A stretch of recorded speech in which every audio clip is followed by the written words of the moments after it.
When you put people together in a room, there is a vibe. That vibe either feels good or feels bad.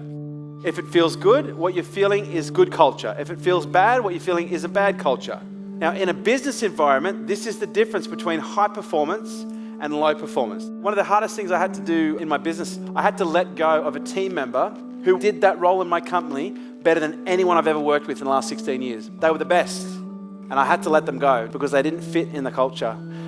Their performance, although exceptional, was great, but the way that they held their space, the behaviors that they demonstrated was fostering resentment in other team members. And all of a sudden we went from having no conflict, everyone getting on board, and all of a sudden tension started to poke up. And then resentment started to poke up. And you want to cut it before it gets to the gossip stage, which is where people start talking behind closed doors, not openly and honestly.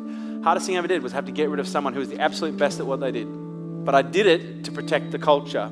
You know, there's a saying, no one man is more important than the mission. And please don't think culture is something you get right once and then it's done forever. Culture is a very fragile ecosystem. Much like when I'm going through this phase right now, I'm brewing kombucha.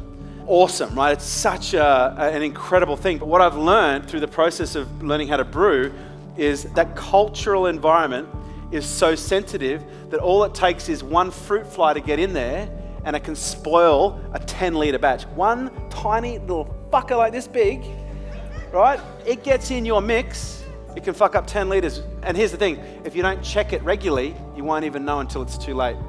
Your culture in your business is exactly the same. It's not just set and forget. You have to be constantly checking in and checking the temperature of the culture. And the moment you see a fruit fly flies in and it lands on the Scooby, you immediately take action and you don't wait. This is our philosophy for recruitment. Hire slow, fire fast. We take our time when it comes to recruiting, but the moment we realize someone isn't a fit, we don't wait to remove them. We have the conversation immediately and we either get them to self-select or we deselect them. What I've learnt about people with a bad attitude is it's infectious. It's like a virus. It can take anywhere between 7 to 30 days to spoil a great culture in a business.